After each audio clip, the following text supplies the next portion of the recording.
Bonjour tout le monde, bienvenue au cours Infection et immunologie pour les étudiants et étudiantes en soins préhospitaliers d'urgence.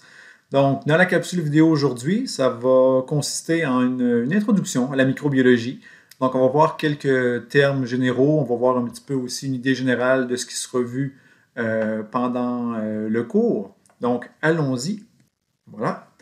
Donc, posez-vous la question au départ. Qu'est-ce que vous connaissez de la microbiologie? Donc, vous vous êtes inscrit dans un cours qui relève du domaine de la santé. Donc, vous allez devoir intervenir auprès de personnes malades, de personnes blessées. Mais la microbiologie, c'est quelque chose d'important. Donc, il faudra en tenir compte, particulièrement en ces temps de pandémie à la COVID-19. Donc, prenez quelques instants, puis écrivez. Vous pouvez mettre la vidéo sur pause, puis écrivez ce que vous connaissez de la microbiologie. Différents termes. Je suis sûr que vous connaissez plusieurs termes en lien avec la microbiologie. Donc, prenez le temps de réfléchir à ce que vous connaissez dès le départ. Okay? On ne part pas tous. En fait, personne ne part de zéro. Okay? On a tous des connaissances au minimal. C'est clair qu'avec le cours qu'on va voir ensemble, vous allez bonifier ces connaissances-là, du moins je l'espère. Mais prenez le temps pour écrire ce que vous connaissez dès maintenant, avant le début du cours. Puis aussi, pourquoi un cours de microbiologie en soins préhospitaliers d'urgence? Okay? Donc, vous, comme je l'ai dit, là, vous allez faire le transport de personnes malades, de personnes blessées. Mais pourquoi c'est important d'avoir des notions de microbiologie et d'immunologie aussi? Vous aurez des notions d'immunologie à la fin de ce cours. Donc, la microbiologie comme telle, ça va être dans votre quotidien. Okay? Parce que vous allez devoir protéger votre patient ou votre client, je ne sais pas comment on le nomme, mais vous allez devoir vous protéger vous aussi pour ne pas vous-même être infecté par les différents micro-organismes qui pourraient être présents sur votre patient. Okay? Que ce soit des infections transmises par le sang. Okay? Vous arrivez sur les lieux d'un accident, la personne est gravement blessée, il y a du sang, donc il pourrait y avoir transmission d'infections comme ça. Le VIH qui cause le sida, les différentes hépatites. Donc, si vous êtes malheureusement en contact avec ce sang-là, on ne sait pas, par exemple, la personne est blessée, elle crache, elle tousse, vous avez du sang dans les yeux, dans la bouche. Donc, il faut faire attention à ça. Toutes les infections respiratoires, on pense à la COVID, à la grippe. Okay? Donc, encore une fois, vous devrez vous protéger, vous, pour ne pas être vous-même infecté, ne pas être malade. Donc, l'objectif un petit peu du cours, ça va être ça. Ça va être de vous sensibiliser à tous ces micro-organismes-là, à la façon dont ils sont transmis, aux moyens qu'on va utiliser pour vous protéger, pour nettoyer les équipements aussi. Donc, on va tout mettre ça ensemble et à la fin du cours, on va voir aussi comment votre corps et le corps de vos patients se défend contre ces infections-là et comment aussi on peut aider votre corps. Donc, par exemple, par l'administration de certains médicaments, antibiotiques par exemple, ou préventifs par l'administration de vaccins. Donc, on va voir tout ça. Puis juste pour le petit côté émotif de la chose, la photo que vous voyez sur la présente diapo, c'est un de mes fils. Lorsqu'il avait à peine 5-6 semaines, il a été hospitalisé pendant 10 jours pour une bronchiolite, donc qui est une infection virale respiratoire. Donc sa saturation, le taux d'oxygène de son sang avait chuté là, sous les 90%. 90%, c'est une très bonne moyenne dans un examen, mais au niveau de la saturation sanguine chez un enfant, c'est dangereux. Donc, on a pris soin de lui, infirmier, infirmière, inhalothérapeute. Donc, tout le monde s'est bien occupé de lui, oui. Mais ce que je veux vous faire prendre conscience, c'est que vous pourriez, vous, dans le cadre de votre métier, avoir à transporter un enfant avec les parents. Donc, il faut voir que tous les groupes d'âge pourront être affectés par des infections, que ce soit virales, bactériennes ou peu importe, et que vous devrez en être conscient, vous protéger et protéger vos patients par le fait même. Puis, encore une fois, là, je me répète jusqu'à un certain point, mais l'importance de la microbiologie dans votre futur métier, bien, vous allez travailler avec des patients qui sont malades, parfois des patients qui ne savent pas qu'ils sont porteurs d'infections. Okay? Ce n'est pas tout le monde qui sait, par exemple, qu'il est porteur du virus de l'herpès, du virus de l'hépatite. Peut-être que certains de vos patients pourraient ne pas savoir qu'ils sont séropositifs. Donc, vous devrez toujours travailler de façon à vous protéger en prenant pour acquis que vos patients sont contaminés par ces divers virus, infections-là.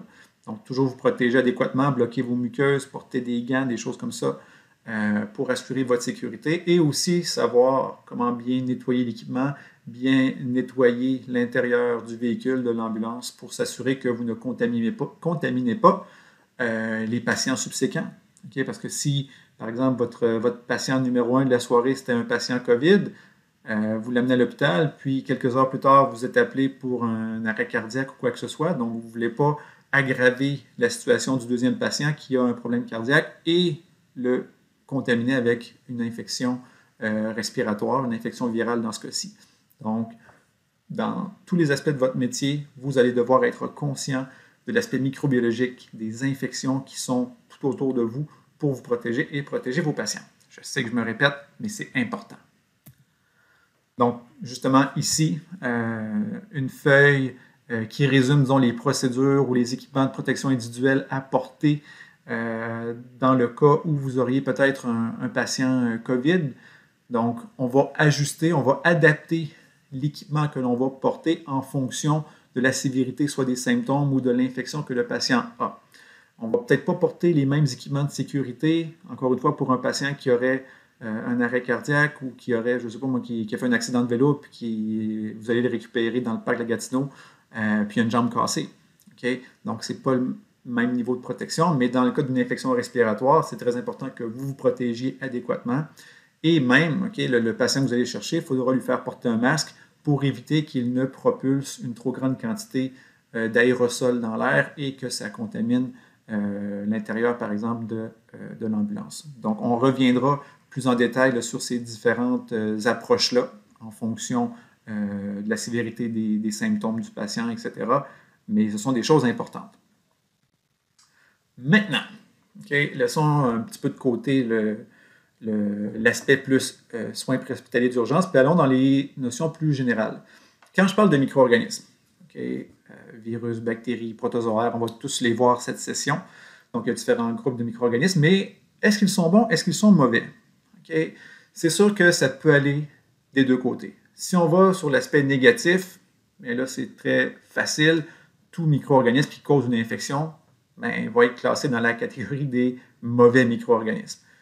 Pas sûr que le coronavirus, il y a bien des gens qui voudraient le classer dans les bonnes choses qui leur sont arrivées. Donc, coronavirus mauvais, la grippe, la gastro, le VIH, toutes les infections, nommez-les là, pneumonie, coqueluche, rougeole, peu importe. Ce sont des aspects qui sont négatifs. Si on va plus loin un petit peu, on pourrait se dire aussi que, par exemple, certains micro-organismes comme des moisissures ou certaines bactéries vont détériorer les aliments. Donc, ça aussi, c'est mauvais. Si vous sortez un casseau de fraises de votre réfrigérateur, puis vos fraises sont plus velues que mes jambes, ce n'est pas une bonne nouvelle. Ça veut dire que les moisissures se sont développées en grande quantité et vos fraises ne sont plus, jusqu'à un certain point, propres à la consommation. Donc, c'est mauvais aussi. Puis cet aspect-là, c'est quand même important. C'est des millions de dollars qui sont perdus chaque année par la détérioration des aliments par les micro-organismes. Donc, c'est un aspect important. C'est sûr que ça va être moins quelque chose qui vous touche directement, quoique vous allez peut-être faire des transports de patients qui ont été intoxiqués par ces aliments-là. Mais bref. Pour les aspects positifs, là, il y en a plein. Puis ça qui est intéressant aussi, c'est de ne pas seulement voir les aspects négatifs des micro-organismes, mais ils ont leur bon côté. Certains micro-organismes vivent sur nous et en nous et forment ce qu'on appelle notre microbiote. On va y revenir dans les diapositives qui vont suivre. Donc, ce microbiote-là est très important. Ce sont des micro-organismes qui ont établi un équilibre avec nous. Ils nous aident à digérer les aliments. Ils nous protègent de certaines infections. Il y en a même qui nous donnent de la vitamine K, qui nous aide à coaguler par la suite si on se blesse. Donc, il y a plein d'aspects positifs aux micro-organismes. Production de nourriture. J'ai dit qu'il y avait des micro-organismes qui pouvaient détériorer des aliments, mais il y a des micro-organismes qui nous aident à en créer. Donc là, on pourrait faire un sondage pour savoir c'est qui les alcooliques du groupe, mais par exemple, les levures pour faire du vin, de la bière, en fait tous les alcools, ce sont des micro-organismes qui fermentent des sucres, qui nous permettent d'avoir ces alcools-là. Obtenir du pain. Saccharomyces cerevisiae est une levure qui nous aide à faire du pain. Le yogourt, le fromage, la choucroute, tous les aliments fermentés. Même si vous pensez à certains types de sauces, là, comme la sauce Worcestershire, j'espère que je le prononce correctement, les sauces sriracha, ce sont des aliments qui sont fermentés, donc ce sont des aliments qui ont été produits à partir de micro-organismes. Donc, il y a des aspects positifs là aussi. Il y a des micro-organismes qui vont nous aider aussi à décontaminer certains sites. Par exemple, il y a des micro-organismes qui se spécialisent dans la dégradation d'hydrocarbures ou de pétrole, donc qui pourraient dégrader, par exemple, des déversements de pétrole, etc. Bref, il y a plein de bons aspects aussi, donc tout n'est pas négatif quand on parle de micro-organismes. Dans l'actualité, j'aime bien vous parler de l'actualité, surtout quand c'est en lien direct avec votre métier. Donc, juste vous ouvrir ou vous montrer quelques-uns des sujets que j'ai notés. Donc, dans ce premier article, ce que l'on voyait dans le fond, c'est au début de la pandémie. Okay, là, on était au mois d'avril 2020. Donc, il y avait, on va dire, une nouvelle escouade ou un nouveau groupe de paramédics dans la ville d'Hamilton qui allait se spécialiser dans les interventions à haut risque avec des patients atteints de la COVID-19. Donc, ces paramédics-là étaient formés pour porter de l'équipement spécialisé et intervenir auprès de patients, assurer le transport, puis s'assurer de l'asepsie, par exemple, du véhicule par la suite. Donc, c'est quand même quelque chose d'intéressant. Les liens que vous voyez, c'est sûr que vous pouvez peut-être le prendre en note, mais ce que vous pouvez faire aussi, c'est que ce document-là, ce PowerPoint-là, va être mis en ligne sur Léa. Donc, vous pouvez l'ouvrir et aller cliquer sur les liens, puis vous pourrez aller lire, si ça vous intéresse, les articles. Il y a aussi le ministère de la Santé et des Services sociaux, le gouvernement du Québec, qui a donné plusieurs lignes directrices pour les services préhospitaliers d'urgence. Donc, encore une fois, c'est un lien dans lequel vous allez trouver plein d'informations. Ce sont des choses que vous devrez apprendre de toute façon dans le cadre de votre formation, mais sachez que beaucoup d'informations se trouvent sur ce lien-là. Le lien juste en dessous, dans le fond, c'est un lien qui vous ramène à cette image-ci. Donc, vous pouvez juste la regarder ici. Puis, des fois, on ne parlera pas juste de la COVID cette session, là, je vous rassure, mais des fois, c'est un peu, je vais dire cocasse, peut-être un petit peu triste aussi. Là. Des fois, le fait que certains patients n'ont pas accès à des médecins de famille, les infirmières ne savent pas quoi faire ou ne peuvent pas poser de diagnostic. Donc, parfois, on va faire appel à vos services pour faire du transport de personnes qui, peut-être, n'auraient pas besoin de ce service ambulancier-là. Donc, dans ce cas-ci, c'était une personne... je crois qu'elle était en CHSLD, qui avait une infection urinaire. L'infirmière ne pouvait pas poser un diagnostic, donc ne pouvait pas donner d'antibiotiques. Et on a fait appel au service ambulancier, aux paramédics, pour transporter la personne jusqu'à l'hôpital.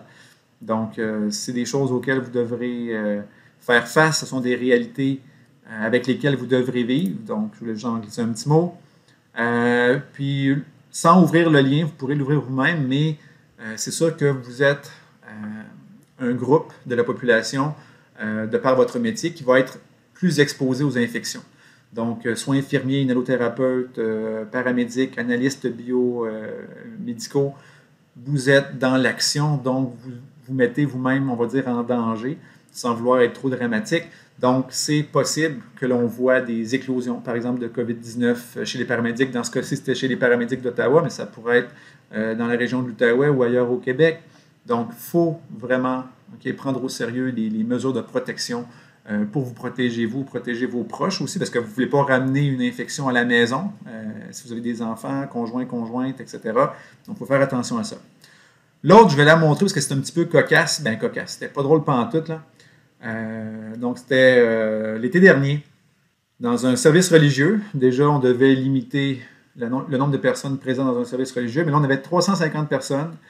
C'est une église orthodoxe grecque où on a fait la communion, mais on utilise une cuillère pour déposer les hosties dans la bouche. Et c'est la même cuillère qui est utilisée pour toutes les personnes. Donc, clairement, moi-même, COVID ou pas, je ne voudrais pas être le dernier en bout de ligne qui se fait donner son bout d'hostie de cette façon-là. Je veux dire, si le premier a l'herpès buccale, ou n'importe quelle autre infection peut être transmise par la bouche, mononucléose, les bronchiolites dont je parlais au début de la vidéo, mon enfant a souffert de ça, c'est par la salive. Donc, il y a plein d'infections comme ça qui peuvent être transmises.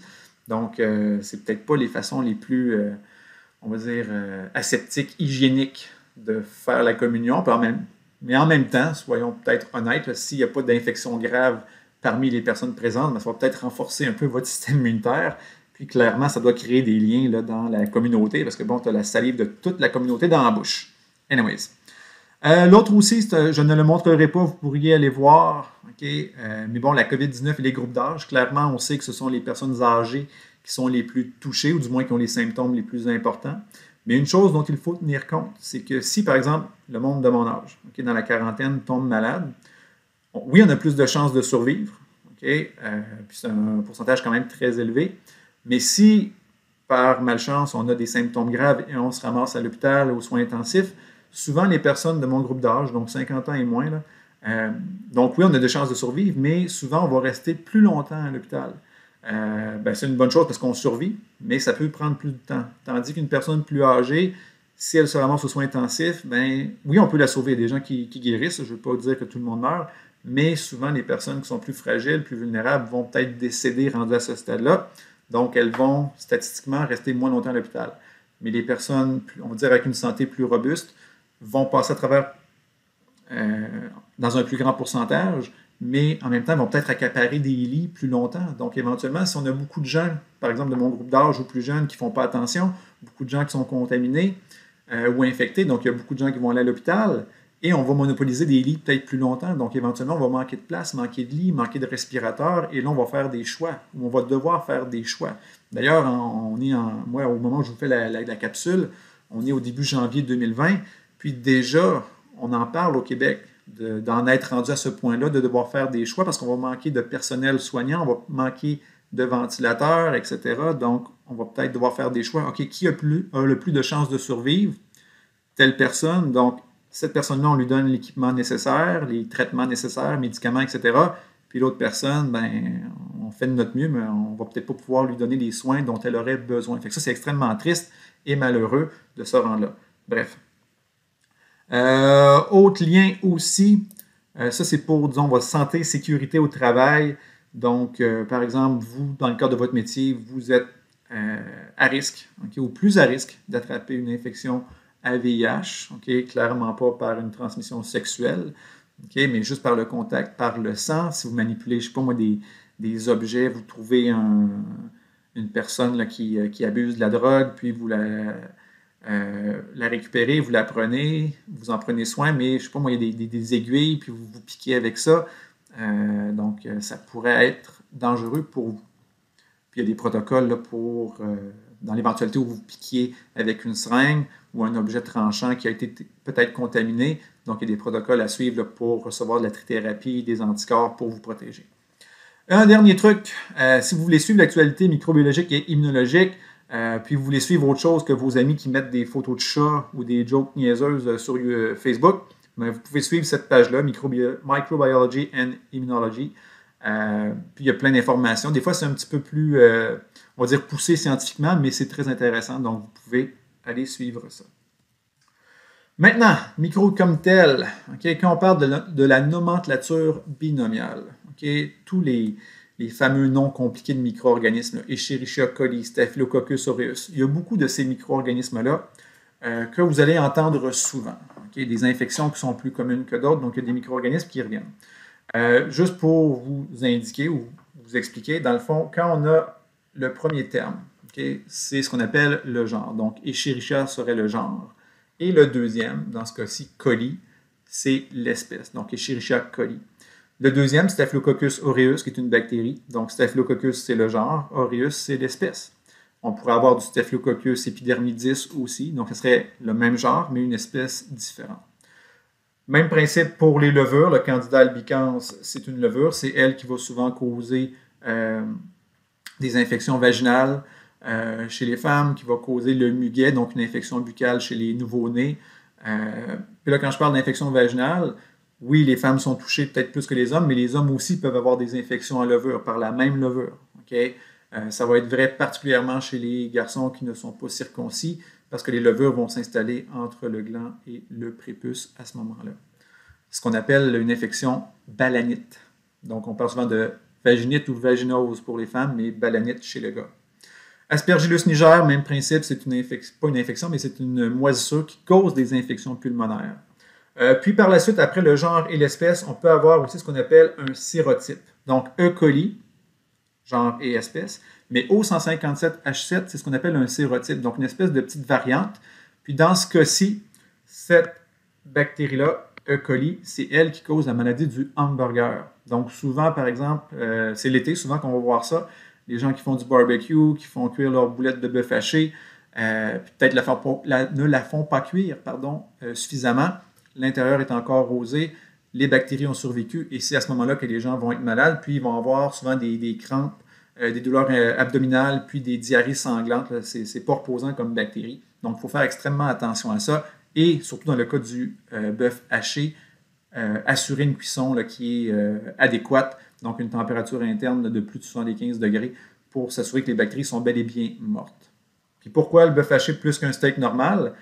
Un steak normal, dès qu'on fait cuire les deux surfaces, on va dire comme ça, du steak, les bactéries dans un steak sont en surface. Donc, si on fait cuire les surfaces, même si l'intérieur de votre steak est bleu, saignant, les bactéries, il n'y en a pas à l'intérieur. Mais dans du bœuf haché, chaque grain de viande peut être contaminé. Donc, à ce moment-là, même si votre surface est bien cuite, s'il y a un grain de viande ou des grains de viande contaminés au centre, mais les bactéries peuvent être présentes. Donc, il faut faire extrêmement attention à ça.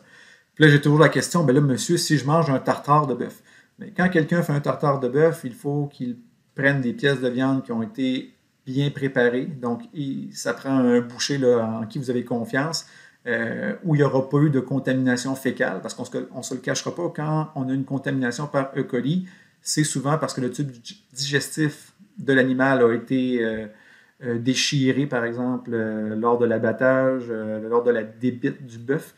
Et à ce moment-là, les bactéries se retrouvent sur la viande. Donc, il faut vraiment prendre notre bœuf à un endroit, disons, de confiance. Voilà. Donc, taille relative des micro-organismes, ça, ce n'est pas des questions là, que je poserai à l'examen, mais juste pour que vous ayez une idée. Donc, par exemple, Staph aureus, là, qui est une petite bactérie qui cause beaucoup d'infections chez l'humain. Okay? On parle d'une taille de 1 micron. Okay? Donc, ça, c'est 1 fois 10 à la moins 6 mètres. Okay? Donc, c'est très petit. Mais si on le compare à d'autres, comme la bactérie de la chlamydia, quand même beaucoup plus petit déjà que Staph aureus, puis les virus, comme tels, vont généralement être beaucoup plus petits, souvent même des milliers de fois plus petits qu'une bactérie. Donc ça a une importance. Par exemple, pour l'équipement de protection, il y a des masques qui vont peut-être bloquer les bactéries, mais qui ne seront pas suffisants pour bloquer les virus parce qu'eux sont beaucoup plus petits. Donc si on parle poxvirus, herpesvirus, poxvirus, c'est le virus de la variole, par exemple, c'est une maladie qui a été éradiquée, j'y reviendrai. Virus de l'herpès, okay? Puis il y a plusieurs types d'herpès, l'herpès buccal, labial, la varicelle, c'est un type d'herpès aussi, bref. Ce que je veux que vous reteniez surtout, c'est que les bactéries sont déjà 10 à la moins 6 mètres de grosseur, puis les virus vont être 1000 fois plus petits, donc jusqu'à 10 à la moins 9. C'est extrêmement petit. Donc, une bactérie, on va pouvoir l'avoir au microscope, par exemple avec un grossissement de 1000x, mais des virus, vous ne les verrez pas au microscope, disons un microscope optique normal. Ça prend ce qu'on appelle des microscopes électroniques qui ont la capacité d'aller grossir suffisamment pour qu'on puisse voir les virus. Puis regardez ici, juste pour le fun, la petite image qui est ici. Donc, juste sur le bout d'une aiguille. Okay? Imaginez par exemple une seringue ou peu importe. Vous devez, je ne sais pas, piquer un patient, peu importe, lui mettre une intraveineuse. Vous échappez la seringue, l'aiguille par terre, ce qui n'est déjà pas une bonne affaire. Là. Mais regardez la quantité de bactéries qui peut s'accumuler sur un petit bout d'aiguille. C'est des milliers de bactéries. Donc, ce n'est pas le temps juste de souffler dessus un petit peu et de dire « Ah, elle est correcte, elle a été au sol seulement 5 secondes. » Là. Ça, c'est pas vrai. Okay? Donc, s'il y a des objets avec lesquels vous travaillez qui tombent au sol ou ailleurs, on les remplace, on prend autre chose. Je reviens sur le microbiote. Donc, c'est quoi le microbiote? Puis là, vous pouvez l'écrire, votre propre définition. On n'est pas obligé d'écrire la mienne mot à mot. Donc, un microbiote, ce qu'on appelait jadis la microflore, ou même avant ça, la flore microbienne normale. Donc, le microbiote, c'est l'ensemble des bactéries ou micro-organismes qui vivent sur vous et en vous, de façon permanente. Donc, les endroits où il y en a le plus, dans votre gros intestin, okay, il y a des milliards de bactéries par centimètre cube, dans votre bouche, au niveau des organes génitaux, toute la muqueuse buccale, nasale. Il y a des micro-organismes un peu partout. Okay? Puis la plupart de ces micro-organismes-là, ou bien ils ne nous changent absolument rien, c'est juste des passagers, mais il y en a d'autres qui nous aident beaucoup aussi. Il y a aussi ce qu'on appelle le microbiote transitoire. Quand on dit transitoire, c'est par exemple des micro-organismes qui vont être sur nous ou en nous seulement pour une courte période. Par exemple, je viens de me laver les mains ou vous venez de vous mettre du Purell dans n'importe quel commerce dans lequel vous êtes entré récemment. Donc, on se purelle les mains. C'est un verbe que j'utilise récemment ou régulièrement. Donc, on se met du Purell, d'accord, il y a moins de micro-organismes, mais dès qu'on touche un objet, okay, si je touche par exemple mon crayon, donc je le touche, je viens de déposer des bactéries qui étaient présentes sur le crayon, je viens de les mettre sur mes doigts. Pour l'instant, on les considère comme étant des bactéries transitoires, parce que les chances sont que dès que je vais me laver les mains, ces bactéries-là vont disparaître, vont être éliminées avec de l'eau et du savon. Même principe, par exemple, si je mange, je ne sais pas moi, une pomme, il y a de fortes chances que sur ma pomme, il y ait des bactéries ou même des levures. Mais en les mangeant, il y en a peut-être qui vont s'installer dans ma bouche, d'autres dans mon tube digestif, mais ils ne vont peut-être pas rester là très longtemps. Parce que la flore normale, okay, va être beaucoup plus importante et risque d'éliminer ces bactéries-là. Certaines bactéries de la flore normale, par contre, ben, il faut les éliminer de temps en temps. Parce que si vous regardez les dents de la personne qui sont ici, okay, clairement a besoin d'un peu d'hygiène dentaire et peut-être d'une petite visite chez son dentiste. Donc, les bactéries buccales, elles sont normales. Par contre, de par notre alimentation et notre hygiène, ben, il faut s'assurer qu'elles ne s'accumulent pas en trop grande quantité. Donc, avec un brossage, etc., soit dentaire, on va éliminer de façon quotidienne ces micro-organismes-là et empêcher qu'ils s'accumulent à un point où il y ait formation de tartre, éventuellement peut-être même de caries dentaires. Donc, oui, les bactéries buccales, c'est normal. Jusqu'à un certain point, ça peut être bon, okay, ne serait-ce que pour stimuler notre système immunitaire, par exemple, mais il faut régulièrement, disons, en retirer une partie pour éviter qu'il y ait accumulation et développement de problèmes. Je reviens, mon microbiote normal intestinal, ce qu'on appelle les entérobactéries. Ce sont des bactéries souvent gram négatifs, on va voir c'est quoi. Souvent, ce sont des bacilles, donc des bactéries qui ont une forme un petit peu plus, on va dire, allongée. Donc, E. coli est là-dedans, par exemple. Il y a des bactéries de type Proteus, etc. Donc, vous avez quelques exemples là, dans l'image de droite aussi. Ce ne sont pas toutes des entérobactéries, par contre, là, qui sont écrites à droite, mais peu importe. Donc, juste donner des exemples de bactéries pathogènes qui seraient dans ce groupe-là aussi. Là, salmonelle, qui cause la salmonellose en mangeant du poulet. Shigella, qui cause la shigellose. C'est assez original. Donc, ce sont aussi des entérobactéries, mais celles-là, on les aime moins. Donc, notre tube digestif, beaucoup de bactéries, entérobactéries.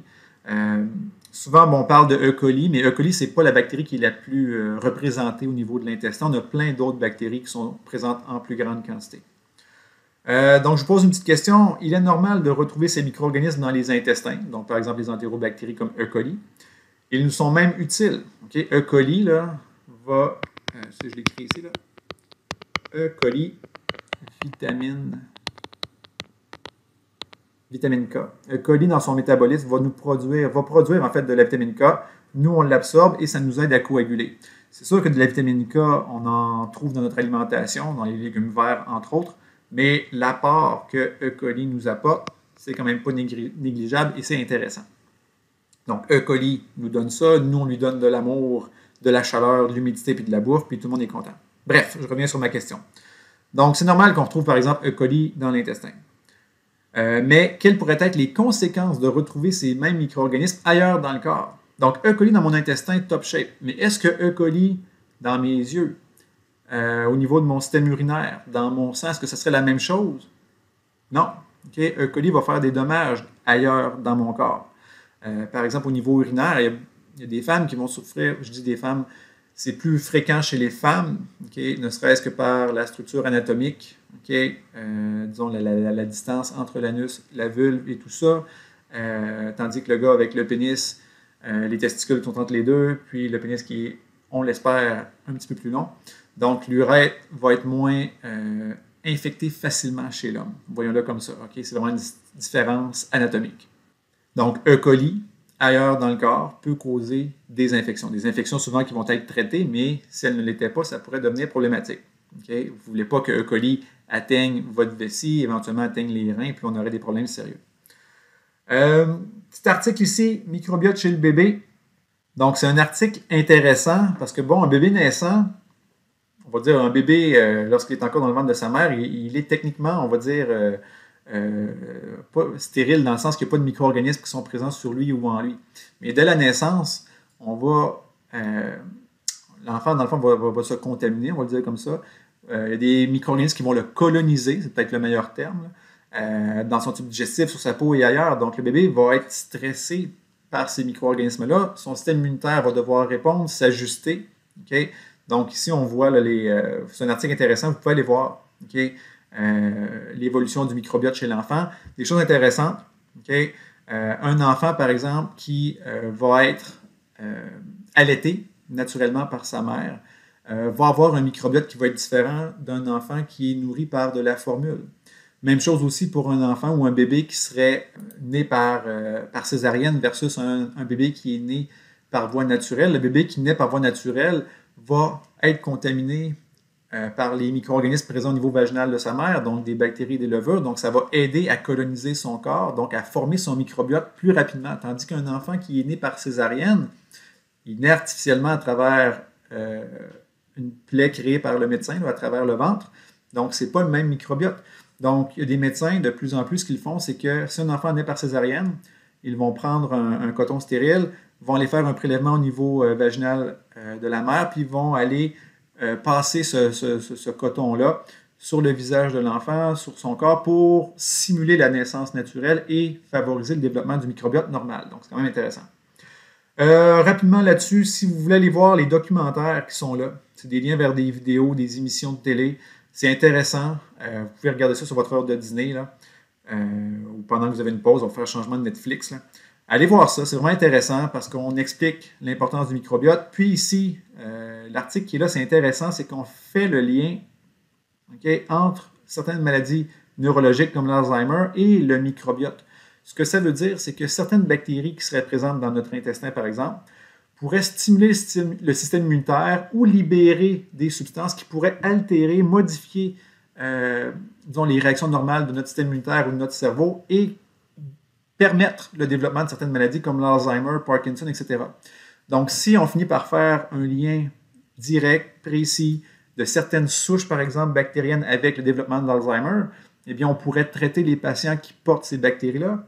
On pourrait donner des probiotiques, par exemple, aux personnes pour leur donner les bonnes bactéries qui empêchent le développement des mauvaises et qui bloquent le développement de l'Alzheimer.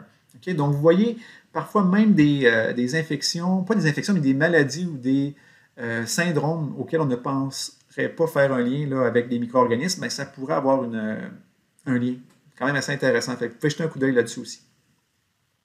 Encore une fois, là, quelques images là, des bactéries. Donc, les bonnes bactéries, le bifidobactéries, on en retrouve dans le yogourt, entre autres, mais ce sont des bactéries qui sont bonnes pour notre système digestif, E. coli, les lactobacilles, tandis que les mauvaises, Campylobacter, celle-ci, c'est une bactérie qui va attaquer surtout le petit intestin, l'intestin grêle, la partie du jéjunum, donc Campylobacter jejuni, qui va causer des problèmes intestinaux assez graves. Enterococcus fecalis, il y a certaines bactéries de ce type-là qui peuvent devenir résistantes aux antibiotiques aussi. Donc, entre autres, les entérocoques résistants à la vancomycine, les ARV. Donc, on a beaucoup de problèmes dans les hôpitaux avec ces bactéries-là. Et la Clostridium difficile, qu'on peut voir aussi, là, souvent dans vos manuels, vous allez voir Clostridioides difficile, même bactérie, juste un nom différent. Donc, ces bactéries-là aussi causent beaucoup de problèmes, beaucoup d'infections nosocomiales, donc d'infections que les patients attrapent à l'hôpital. C'est souvent une bactérie opportuniste qui va profiter de la faiblesse d'un patient. Donc, par exemple, quelqu'un qui est plus âgé, quelqu'un qui vient de prendre un antibiotique pour une autre infection. Tu as pris un antibiotique pour une pneumonie, mais l'antibiotique ne tue pas juste les bactéries de tes poumons quand tu as une pneumonie. Ça tue pas mal toutes les bactéries. Puis là, si tu es infecté par C. diff, la C. difficile, à ce moment-là, la bactérie qui n'a plus de compétition, parce que les autres bactéries sont mortes, mais elle va prendre plus de place, puis elle va créer des infections graves au niveau digestif, des diarrhées muqueuses, etc. Puis ça peut entraîner la mort des patients. Mais, parenthèse là-dessus, il y a quand même plusieurs personnes qui sont porteurs sains de cette bactérie-là. Okay? Moi, peut-être que je suis porteur sain de cette bactérie-là, puis je n'ai pas de conséquences néfastes sur ma santé. Okay? Mais peut-être que dans 20, 30, 40 ans, Si je prends des antibiotiques, c'est cette bactérie-là qui survit, mais ça pourrait être problématique. Donc, d'autres, on va dire, faits où le microbiote nous aide. Donc, il y a ce qu'on appelle l'effet barrière ou l'antagonisme microbien. Donc, si vous avez une microflore en santé, donc plein de bactéries dans votre gros intestin, ça va peut-être limiter les chances que vous soyez malade par une salmonellose, par une shigellose. Okay? Donc, cette microflore-là, ce microbiote-là, c'est important. Au niveau vaginal, chez les femmes, okay, le pH est acide en raison de certains types de bactéries qui dégradent des sucres et qui libèrent des composés acides. Et cette acidité-là permet de limiter les chances que des bactéries pathogènes ou levures s'y installent. Donc, par le pH plus acide, les bactéries pathogènes ont plus de difficultés à se développer. Donc, ça, quelque part, c'est une bonne chose. Okay? Par contre, il peut y avoir des dérèglements. Donc, par exemple, une vaginose à levure, okay? Donc, supposons que le pH demeure le même, mais il y a moins de bactéries. Donc, la dame, par exemple, la femme a pris des antibiotiques, encore une fois, pour une raison X. Les bactéries meurent. Les levures, souvent, elles sont déjà présentes au niveau vaginal, mais en petite quantité. Et là, puisque les bactéries ne sont plus là, il y a moins de compétition, mais les levures prennent la place, puis la femme, à ce moment-là, va avoir une infection à levure. Les vaginoses d'origine bactérienne, donc là, il va y avoir un changement au niveau du pH. Le pH se rapproche de la neutralité et des bactéries pathogènes viennent foutre le bordel. Puis ça, c'est pas mal les vaginoses les plus fréquentes. Donc là, à ce moment-là, ça va prendre un antibiotique pour traiter l'infection, tandis que la vaginose à levure, bien, ça va prendre un antifongique. L'antifongique va tuer les levures, l'antibiotique va tuer les bactéries. Donc, si, par exemple, une femme a une infection à levure, mais prend un antibiotique, ça ne réglera rien parce que l'antibiotique ne tue pas la levure. Puis, il y a aussi les vaginoses à trichomonas. Trichomonas, c'est un protozoaire. Ça, c'est un groupe de micro-organismes souvent qui est moins connu. On va avoir un chapitre juste là-dessus éventuellement. Mais c'est un micro-organisme souvent qui se retrouve dans l'eau. Donc, la femme pourrait se contaminer, par exemple, en allant se baigner dans de l'eau qui elle-même est contaminée par ce protozoaire-là. Et là, vous ne m'aimerez pas, mais ce protozoaire-là peut être transmis aussi par l'eau des toilettes. Donc, imaginez, toilette publique, il y a quelqu'un qui est infecté, fait ce qu'elle a à faire, libère le protozoaire dans l'eau, la personne suivante arrive, fait ce qu'elle a à faire. Imaginons un scénario catastrophe, il y a des éclaboussures, imaginez ce que vous voulez, ça infecte la personne, donc ça, c'est possible. Bref. Puis, je fais une petite note, les vaginoses, souvent, donc on parle d'un déséquilibre de la microflore vaginale, tandis que quand on parle d'une vaginite, c'est plus une inflammation de la muqueuse vaginale, donc c'est une réaction inflammatoire. Souvent, quand on finit par le son it, c'est souvent dû à une inflammation. Okay? Tendinite, c'est une inflammation des tendons, par exemple, donc vaginite, inflammation de la muqueuse vaginale. Bon, puis il y a d'autres exemples aussi. Puis, juste un petit point ici, puis là, c'est vrai maintenant pour tout le monde, là, vu qu'on se purelle les mains à outrance. Là. Donc, le personnel hospitalier, puis le commun des mortels maintenant, qui se lave fréquemment les mains, élimine son microbiote normal et est plus sujet aux infections de la peau. Donc, en lavant nos mains très souvent, on va éliminer des bactéries qui sont bonnes et saines pour nous, ce qui peut faire en sorte, puis même aussi, ça va assécher la peau. Donc, par exemple, l'alcool dans le purel va assécher la peau.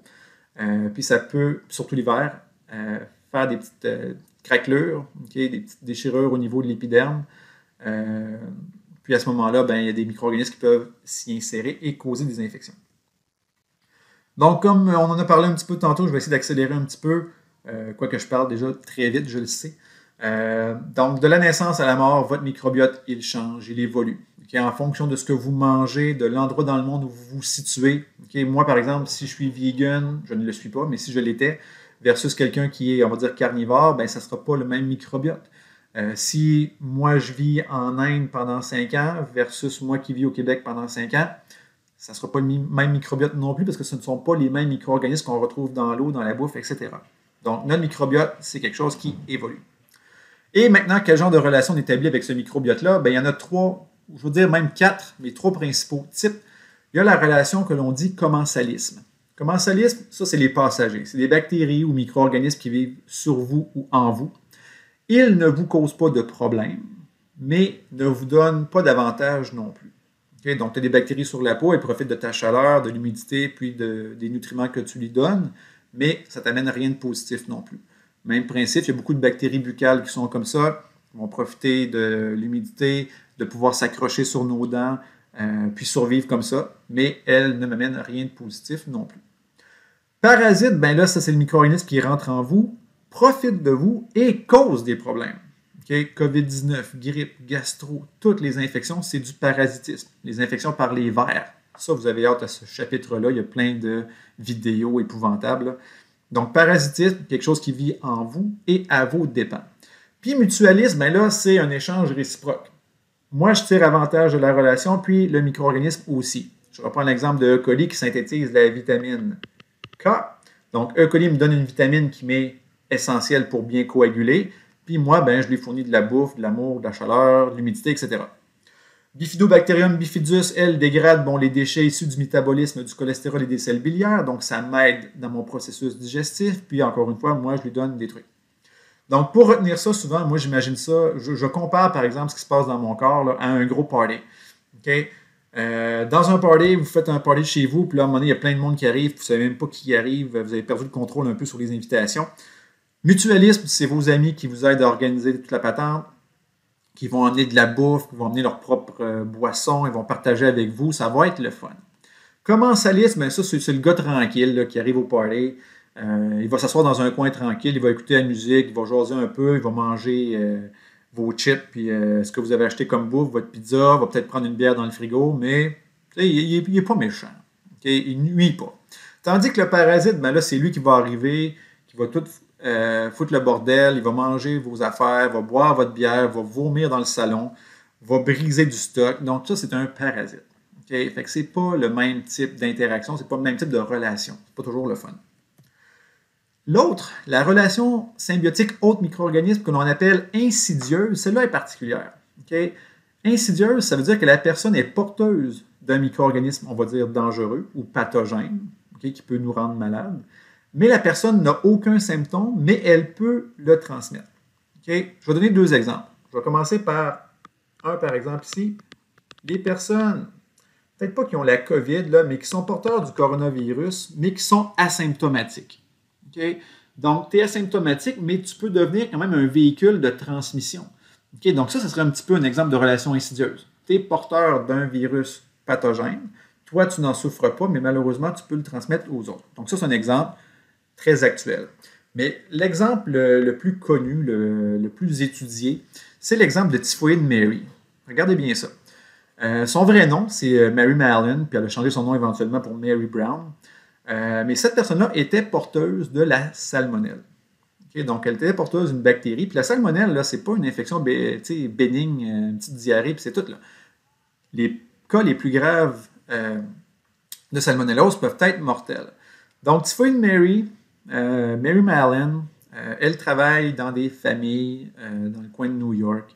Elle fait la bouffe, etc. Elle s'occupe, entre autres, je pense que c'est une famille d'avocats ou peu importe. Puis, elle fait la bouffe et tout. Puis, comme je viens de vous le dire, elle est porteuse de cette bactérie-là. Puis, elle a contaminé. Puis, il y a eu des décès au sein de la famille ou des familles chez lesquelles elle travaillait. Donc, quand on a réalisé ça, c'est sûr que, on a retiré Mme Mary de son travail. Mais là, à cette époque-là, il n'y avait pas encore d'antibiotiques. Donc, on ne pouvait pas dire on va la traiter puis on va guérir. Donc, Mme Mary demeure infectée par cette bactérie-là. Elle fait partie de sa flore normale à elle, mais elle peut la transmettre, donc c'est un danger. Elle n'a pas été accusée de quoi que ce soit, parce que ce n'était pas de sa faute. C'est pas comme si elle avait volontairement contaminé la bouffe des gens chez qui elle travaillait avec de la salmonelle. Là. Elle n'aura pas servi du poulet cru. Mais ce qui est devenu problématique par la suite, c'est que Mary, à un moment donné, il faut qu'elle travaille, il faut qu'elle gagne sa vie, puis ce qu'elle fait le mieux, c'est peut-être la bouffe. Donc, elle est allée travailler, mais dans des lieux de soins de santé, hôpitaux, etc. Donc là, on a un problème, parce que là, si tu sais ou tu connais ta condition, puis tu vas travailler avec des gens qui sont vulnérables, donc elle a contaminé, puis il y a des gens qui sont décédés. Okay? Donc là, on a retiré Mary de son travail, on l'a placée dans un centre de soins de santé, on va dire de longue durée. Là. Donc, on la voit, c'est elle qui est ici, Mme Mary. Puis, elle n'a plus travaillé là, du restant de ses jours. Mais comme telle, c'était grave parce que, elle était porteuse d'une bactérie dangereuse et elle a infecté et malheureusement entraîné la mort de certaines personnes. Voilà, j'ai fait un zoom sur la photo. Voilà.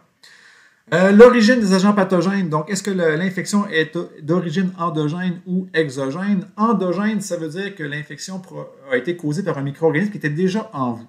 Okay? Et là, on s'explique. Par exemple, une vaginose à levure. Okay? Souvent, la levure qui cause l'infection, elle est déjà présente chez la femme. Il y a quelque chose qui se passe. Okay? Il y a un changement de pH, un changement de micro-organisme, un stress, prise de médicaments, d'antibiotiques, la grossesse. Il y a plein de facteurs qui peuvent faire en sorte que les levures vont commencer à se développer plus rapidement.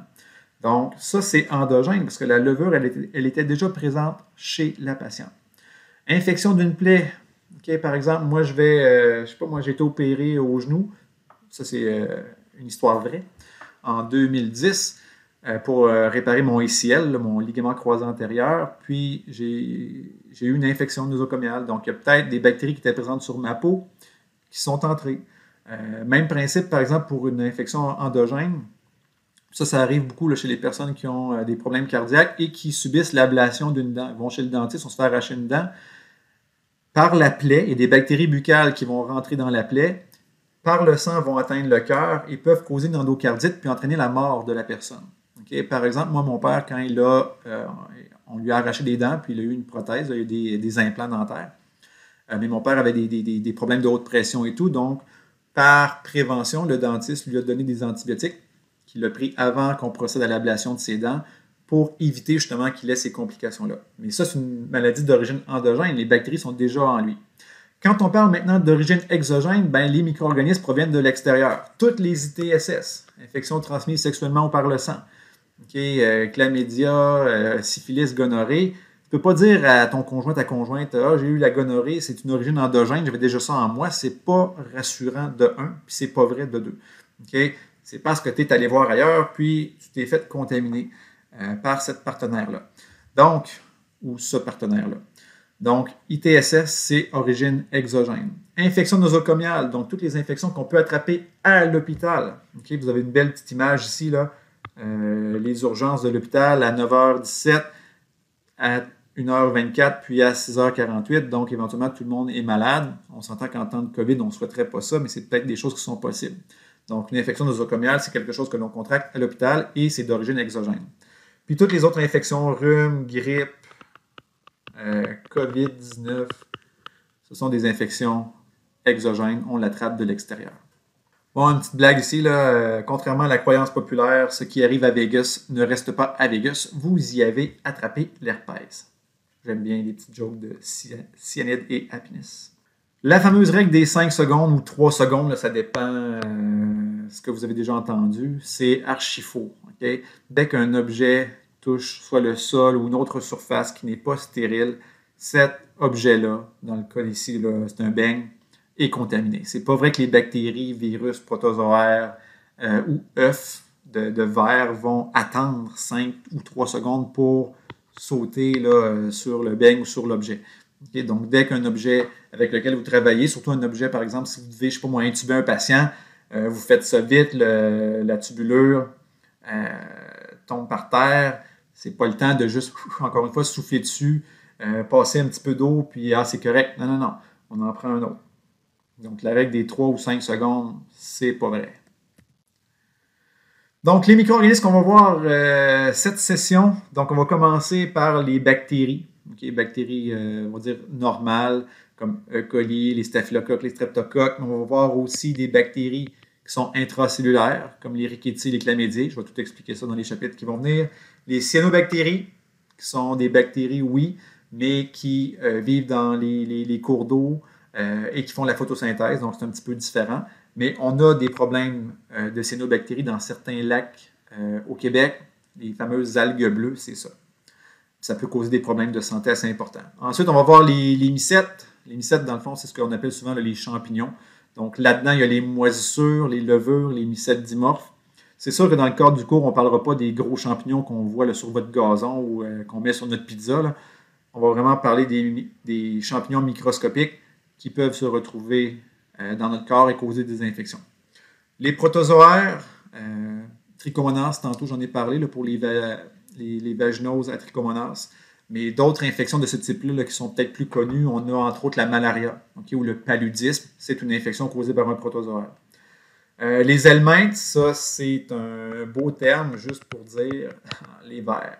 Okay? Fait que ça va être un chapitre assez intéressant. Les vers ne sont pas tous microscopiques, on s'entend là-dessus. Là. Le ver solitaire, c'est visible à l'œil nu, c'est 3-4 mètres de long. Il y a des vers qui sont très petits, okay? Mais la plupart, pas la plupart, mais certains d'entre eux sont très, très gros. Virus, ça va être un chapitre intéressant, qui a beaucoup d'informations là-dessus, entre autres avec la COVID et tout ça, donc on va revenir sur ce chapitre-là. Les prions, ce sont des protéines infectieuses. Exemple le plus simple, la vache folle. C'est un exemple d'infection animale dans ce cas-ci, causée par des prions. La version humaine de la vache folle, c'est Creutzfeldt-Jakob. L'orthographe de la chose ne sera pas si importante que ça, mais je reviendrai là-dessus. Et ensuite, les arthropodes. Okay? Les insectes qui peuvent être des vecteurs, comme par exemple des moustiques qui transmettent l'infection. Parfois aussi, vous allez intervenir chez des gens, par exemple, un peu de misère sociale, qui a peut-être beaucoup de punaises de lit dans l'environnement, des fois même sur le patient lui-même. Des fois, puis là, c'est plus... je parle pas de misère sociale, mais par exemple, les poux. On s'entend que quelqu'un de riche pourrait avoir des poux aussi. Donc, si vous arrivez chez quelqu'un, par exemple, puis la personne a plein de poux, mais il faudra faire attention, vous aussi, pour ne pas vous faire contaminer, tout ça. Bref, on va revenir sur les arthropodes aussi. Puis là, si je vous demandais, seriez-vous en mesure de nommer des infections, maladies causées par ces micro-organismes? Donc, je vous laisse prendre le temps. Écrivez au moins 2 infections causées par ces micro-organismes-là. Donc, je rappelle, là, les prokaryotes, ce sont les bactéries. Donc, 2 infections bactériennes. Je vous en donne une pour le fun, là, la salmonellose, on en a parlé tantôt. Les mycètes, on en a parlé tantôt aussi. J'ai parlé d'infection buccale, infection vaginale. Donc, ces infections-là ont des noms. Protozoaires, je viens d'en nommer. Les helminths, vous pouvez nommer les vers qui vous infectent aussi. Virus, vous devez au moins facilement pouvoir en écrire 3. Okay? On a envié une pandémie causée par un virus. Là, si vous n'écrivez rien là-dessus, je vous chicane. Prions, je viens de le dire, arthropodes aussi. Donc, prenez le temps, gang, c'est important de faire travailler votre cerveau avec les notions, les connaissances que vous avez maintenant. Vous en savez plus que vous le pensez, j'en suis certain. Puis ça, à la fin de chacune de mes capsules, chacun des chapitres, je vais vous donner une liste de termes ou de mots qu'on a vus ou que l'on verra bientôt. Dans votre cahier de notes, votre cahier papier, vous avez une section qui s'appelle le glossaire. Donc, vous allez à la fin de votre manuel, vous allez voir le glossaire, puis ce sont des termes placés en ordre alphabétique, mais c'est comme le terme, 2 points, puis une ligne vide. Donc, c'est à vous d'écrire la définition. Et là, allez pas dans votre, dans votre dictionnaire, sur Wikipédia, Google, ou dans votre manuel de base pour écrire la définition du manuel ou de Wikipédia. Moi, je veux que vous soyez en mesure d'écrire une définition dans vos propres mots. Puis lors des examens ou des travaux, c'est ça que je veux voir. Est-ce que vous comprenez? Est-ce que vous êtes capable de me décrire quelque chose en vos mots? Puis moi, ça va être beaucoup plus valorisant pour moi de voir que vous pouvez m'expliquer quelque chose en vos mots que de vous voir recracher ou vomir une définition que vous avez apprise par cœur. Vous n'avez peut-être rien compris, mais vous avez appris la définition par cœur. Ça vaut rien. Fait que j'aime mieux que vous écriviez quelque chose dans vos mots, puis que c'est quelque chose qui va rester avec vous plus longtemps. Renforcement des acquis, ça aussi, c'est des petits devoirs que je vous donne à la fin de chacune des capsules. Donc, des petites questions, des petites vidéos intéressantes, parfois en anglais, mais quand même, que vous pouvez aller voir, ça renforce vos connaissances. Des statistiques sur les ITSS. C'est quoi les ITSS qui sont en augmentation? Il y en a plusieurs, le chlamydia, gonorrhée, entre autres, qui augmentent beaucoup. Donc, c'est des choses intéressantes à aller vérifier. Et aussi, vous avez acheté un manuel de référence, celui-ci, le Fauché. Donc, pour ceux et celles qui ont la dernière édition, donc la 3e, je vous demande de lire le chapitre 1 et d'aller répondre aux questions des pages 17-19. Si vous avez des éditions antérieures, faites juste vérifier. Probablement que c'est le même chapitre, le chapitre 1, mais peut-être que les pages, ce n'est pas les mêmes numéros. Donc, juste à vous ajuster en conséquence. Si vous n'êtes pas sûr, vous pouvez m'écrire. Puis moi, j'ai l'édition 2 et 3, donc je pourrais vous guider là, à savoir quelles sont les pages exactes. Mais ça, c'est des devoirs que je vous demande de faire à chaque semaine. Soyez assidus, ne prenez pas de retard. Puis comme ça, là, vous allez assurer votre réussite dans le cours. Puis une petite affaire le fun, des fois aussi, juste faire un sondage auprès de vos proches. Okay? Demandez-leur de vous expliquer la différence entre une bactérie et un virus. Très peu de gens peuvent le faire. Beaucoup de gens connaissent les termes, le mot bactérie, le mot virus, mais de savoir un petit peu là, les caractéristiques de chacun, c'est plus difficile. Donc vous, pendant le cours, vous allez apprendre ces notions-là. Okay? Puis des fois, vous allez vous dire, Crème, pourquoi j'apprends tout ça? C'est pas quelque chose que je vais faire au quotidien. Peut-être. Okay? Il y a des notions qui vont rester avec vous pour votre quotidien, pour le restant de vos jours. Ça, c'est correct. Mais moi, je ne veux pas juste que vous soyez on va dire des chauffeurs de taxi pour malades. Là. Okay? Moi, je veux que vous soyez des citoyens, okay, avec des connaissances qui vont peut-être pouvoir informer les gens autour de vous. Tu sais, juste avec la crise de la COVID, là, vous regardez les réseaux sociaux, il y a plein de monde qui écrivent plein de niaiseries. Il y a des gens qui ne comprennent pas de quoi ils parlent, puis ils donnent leur opinion quand même, mais une opinion en science, ça ne vaut rien, c'est de la boîte. Okay? Donc, ce qui est important, okay, c'est d'avoir les bonnes connaissances, et vous, à ce moment-là, okay, vous allez pouvoir répondre à ces personnes-là de façon polie, okay, et correcte, puis leur dire les vraies choses, les informer. Donc, s'il y a de plus en plus de gens qui sont informés et qui ont les vraies notions, les vraies connaissances, bien, on va être juste une société qui va être peut-être plus apte à se protéger, plus apte à prendre les bonnes décisions face à une pandémie ou à une infection. Donc voilà, fait que c'est important, à mon sens, que vous ayez ces connaissances-là pour être des personnes qui vont être plus en mesure de réagir face à diverses situations. Donc voilà, c'est tout pour aujourd'hui. Bonne fin de journée.